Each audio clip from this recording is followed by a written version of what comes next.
Selamat pagi. Selamat pagi. Hari ini kita nak cakap pasal cara-cara keprihatinan kerajaan dalam menyelesaikan isu COVID-19. Sebelum kita masuk kepada isi, apakah itu COVID-19? Pada 2019, ada satu virus yang paling dahsyat yang telah mengancam ke manusia-manusia yang berada di bumi ini. Virus itu sangat-sangat bahaya untuk kesihatan kita, boleh membunuh orang. Dan oleh hal itu, kerajaan telah mengambil tindakan untuk membuat PKP, iaitu lockdown. Iaitu setiap rakyat tidak boleh keluar dari rumah dan harus berada dalam indoor sahaja. Hal ini menyebabkan banyak kesusahan dalam kalangan rakyat. Betul, dalam kalangan rakyat telah berlakunya kebuluran, kesusahan, bil-bil elektrik tidak boleh dibayar, bil cukai tanah, cukai lain-lain. Hal ini menyebabkan rakyat Malaysia kita menderita. Suatu COVID yang kecil telah memberikan satu impak yang besar kepada kita dan orang yang berada di bumi ini. Bukan sahaja di negara Malaysia, tetapi negara lain juga mengatasi, they are facing the problem. Okey, saya menyerahkan kepada Sarawak. Terima kasih Sibom. Nama saya ialah Sarona Kumar, anak lagi Kartigesu, nombor metrik saya ialah 16 DKM 21F 1042. Saya ni dari DKM 2B. Di sini saya ingin menceritakan tentang faktor-faktor COVID-19. Walaupun berlaku peralihan kerajaan, namun misi tetap sama, iaitu memutuskan rantaian wabak COVID-19. Pelbagai inisiatif dilakukan kerajaan dalam memastikan bukan sahaja wabak ini dihapus segera, malah kelangsungan hidup rakyat dapat diteruskan. Ini merupakan langkah yang telah diambil oleh kerajaan dalam menangani wabak ini. Perdana Menteri Umum PKP di peringkat awal pada Mac 16. Perdana Menteri Tan Sri Muhyiddin Yassin mengumumkan kerajaan memutuskan untuk melaksanakan Perintah Kawalan Pergerakan mulai 18 hingga 31 Mac lalu di seluruh negara. Pada ketika itu, Malaysia yang memasuki fasa pembendungan akhir late containment merekodkan 553 kes positif COVID-19 majoriti kluster jemaah talbik dengan 12 individu dirawat di unit rawatan rapi ICU dan memerlukan bantuan pernafasan. Muhyiddin berkata, Perintah Kawalan selama 14 hari itu dibuat mengikut Akta Pencegahan dan Pengawalan Penyakit Berjangkit 1988 dan Akta Polis 1967. Katanya, Perintah Kawalan Pergerakan ini membabitkan pertamanya larangan menyeluruh pergerakan dan perhimpunan ramai di seluruh negara termasuk aktiviti keagamaan, sukan, sosial dan budaya. PKP dilanjutkan pelaksanaan PKPD mengakui situasi semasa di negara ini kemungkinan menjadi lebih sukar. Tanggal 25 Mac menerusi satu perutusan khas, Muhyiddin mengumumkan Perintah Kawalan Pergerakan PKP akan dilanjutkan sehingga 14 April 2020. Saya hendak menyebut di awal-awal ini bahawa keadaan berkemungkinan menjadi lebih sukar. COVID-19 adalah sejenis wabak yang tidak pernah kita hadapi sebelum ini. Tidak pernah kita jangkakan bahawa kehidupan kita akan berubah dengan sekelip mata hanya kerana sejenis wabak yang menular bukan sahaja di tempat kita, tetapi di seluruh dunia. Menurut Perdana Menteri lagi, taklimat oleh Majlis Keselamatan Negara MKN menjangkakan peningkatan kes jika tiada sebarangan tindakan diambil. Namun katanya, PKP yang baru dikenalkan sejak Rabu lalu ternyata sedikit sebanyak berjaya mengawal penularan wabak berkenaan. Malah, PKP fasa kedua ini juga diperketatkan dengan menghadkan waktu operasi premis perniagaan, restoran, gerai makan, stesen minyak dan beberapa lagi sektor lain. Kerangka holistik bantuan prihatin nasional rakyat Malaysia daripada pelbagai lapisan masyarakat yang terjejas akibat wabak COVID-19 akan menerima dan boleh memohon pelbagai bantuan serta inisiatif yang digariskan dalam pakej rangsangan ekonomi yang diumumkan kerajaan. Selain pakej rangsangan ekonomi bernilai RM20 bilion yang diumumkan pada 27 Februari, rakyat juga boleh menikmati pelbagai bantuan di bawah pakej rangsangan ekonomi prihatin yang diumumkan di Mac lalu. Kedua-dua pakej keseluruhan yang berjumlah RM250 bilion bertujuan melindungi rakyat, menyokong perniagaan dan memperkukuh ekonomi dalam menghadapi kesan pandemik COVID-19. Pandemik telah mengubah landscape seluruh dunia. Meskipun pandemik COVID-19 memberi kesan besar kepada negara terutamanya dari segi ekonomi, masih ada sudut positifnya iaitu mengukuhkan lagi semangat perpaduan dalam kalangan rakyat Malaysia.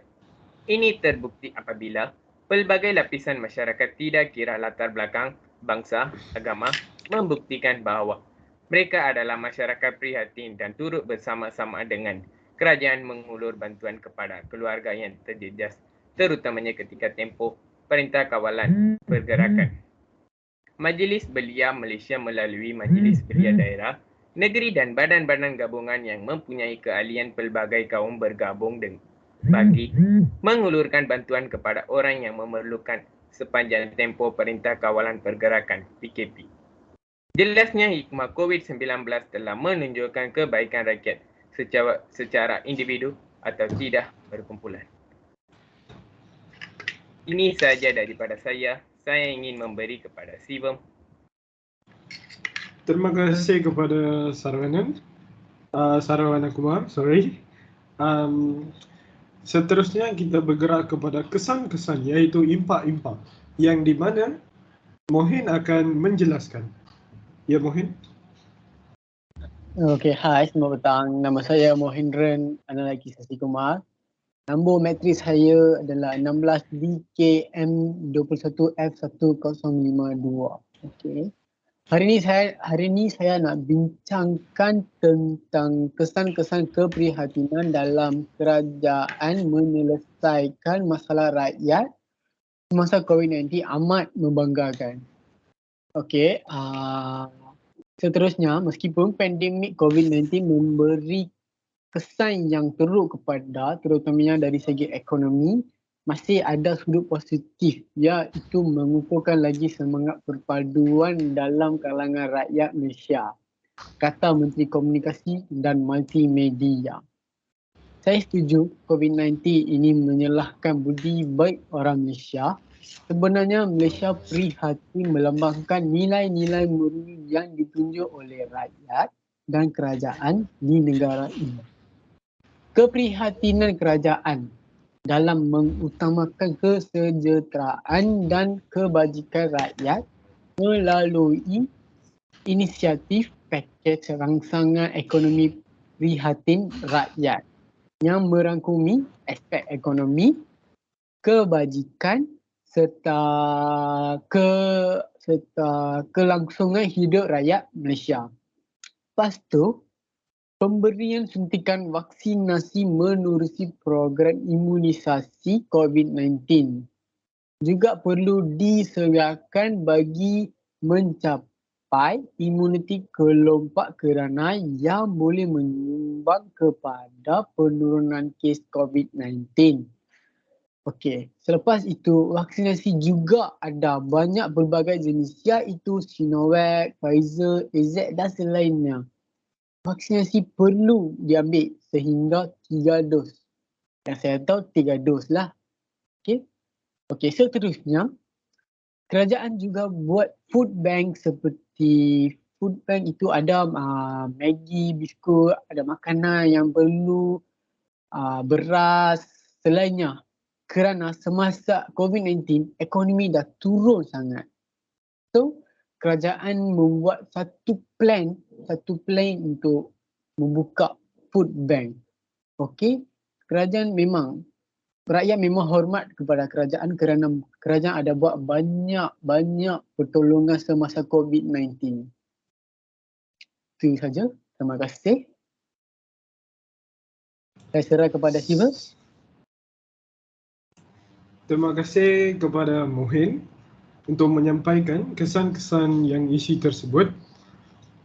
Yang part terakhirnya, saya akan mengeksplainkan tentang langkah-langkah kerajaan dalam mengatasi COVID-19. Untuk lebih tepat, keprihatinan kerajaan dalam menyelesaikan isu COVID-19. Pertamanya ialah kerajaan telah mengambil inisiatif untuk menghantar makanan kepada rumah-rumah yang terlibat dalam kawasan PKPD, iaitu banyak tempat. Mereka telah menyediakan sebungkus bawang, iaitu dan gula, garam dan minyak untuk menghantar kepada setiap rumah. Ini ialah salah satu langkah yang diambil oleh kerajaan untuk menyelesaikan hal tersebut. Bukan ini sahaja, kerajaan telah melaksanakan lockdown, iaitu juga ialah satu langkah yang paling besar yang diambil oleh kerajaan dalam menyelesaikan isu ini. Isi seterusnya ialah kerajaan juga telah membuat satu program excuse me, minta maaf ya. Kerajaan telah membuat satu program, iaitu program untuk memberikan bantuan kewangan kepada rakyat yang telah memerlukan. Dalam isu COVID-19 ini, banyak orang telah menghilang kerja, banyak orang menghilang harta, banyak orang hilang kereta dan lain-lainnya. Untuk mengatasi masalah ini, kerajaan telah menghulurkan kebantuan kewangan. Untuk lebih tepat, kebantuan kebajikan. Bukan itu saja, setiap murid-murid telah mendapat kredit duit e-belia RM150. Ini ialah salah satu langkah yang diambil oleh kerajaan.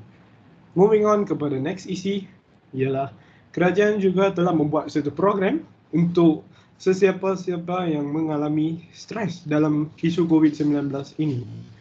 Mereka membuat satu program untuk menjaga their mind, the mind state of the rakyat. Sebab banyak rakyat stres sebab menghilang kerja, menghilang wang, tak ada makanan, tak boleh keluar rumah. Sebab itu kerajaan telah melancarkan satu program untuk memotivasikan mereka. Saya rasa itu sahaja. Dan saya bercakap terima kasih kepada Mohin dan Sarawanan. Ada apa-apa nak tambah? Ya, terdapat juga faktor lagi satu, iaitu nilai anak muda prihatin terhadap negara terbukti mengambil contoh keprihatinan Pereka Fashion yang bekerjasama dengan sekumpulan 20 anak muda menjahit set peralatan perlindungan diri PPE untuk diserahkan kepada Hospital Kuala Lumpur HKL pada peringkat awal negara berdepan COVID-19. Badan bukan kerajaan yang menghantar makanan termasuk keprihatinan individu terhadap jiran tetangga sepanjang situasi COVID-19. Sikap membantu sesama kita sudah menjadi satu trend yang sangat positif sekaligus membukti perpaduan rakyat negara ini ketika berdepan krisis adalah pada tahap yang sangat memberesangkan. Sebagai rakyat Malaysia, kita harus berasa bangga kerana dalam krisis ini kita dapat melihat bagaimana mangsa COVID-19 dan penjawat awam khasnya Barisan Hadapan Tanpa Mengira Kaum memberi khidmat yang paling baik untuk mengatasi penularan wabak berkenaan. Semangat perpaduan positif dalam menghadapi pandemik COVID-19 juga menjadikan setiap rakyat mengambil peduli mengenai individu lain. Justru, harapkan sikap positif ini selalu akan dapat diterjemahkan dalam masyarakat kita sebagaimana perpaduan kita ketika menghadapi wabak pandemik. Itu saja daripada saya. Sekian, terima kasih. Terima kasih kepada Mohin. Terima kasih kepada Sarawan Kumar dan Mohin. You nak tambah apa-apa isi tak? Tak ada Siom, semua dah bagi tahu. Okey, saya nak continue. Ya, boleh. Kerajaan bukan saja mengambil banyak inisiatif macam saya memberitahu tadi, tetapi kerajaan juga mengambil satu tindakan iaitu menghantar barang-barang mencegah COVID-19 iaitu set COVID test yang kita boleh buat dengan selera kita dan memberikan mask dan sanitizer. Kerajaan telah membekalkan 3 barang ini kepada pelajar dan rakyat-rakyat sebab barang ini ialah sangat mahal dan banyak warga-warga Malaysia tidak dapat mampu untuk membeli pada awal COVID-19. Oleh itu, kerajaan telah membekalkan barang-barang tersebut. Ini juga ialah satu inisiatif yang besar diambil oleh kerajaan dalam menyelesaikan isu-isu tersebut. Itu saja daripada saya. Terima kasih. Terima kasih. Terima kasih.